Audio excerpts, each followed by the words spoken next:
We'll fry this outside so it doesn't smell inside the house.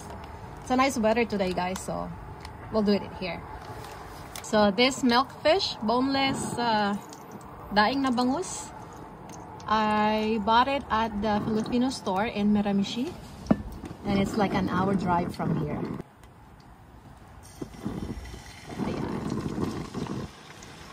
Sa labas natin lulutuin para hindi mangamoy sa loob ng bahay.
So, eto guys, nabili ko to ng $8.50 sa may Filipino store.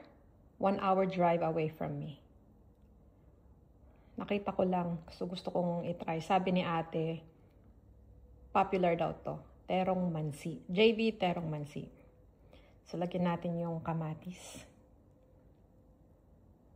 Sana masarap. Dahil mahal. And, lagyan natin ito ng konti. Ay, napadami. Tada! Let's eat!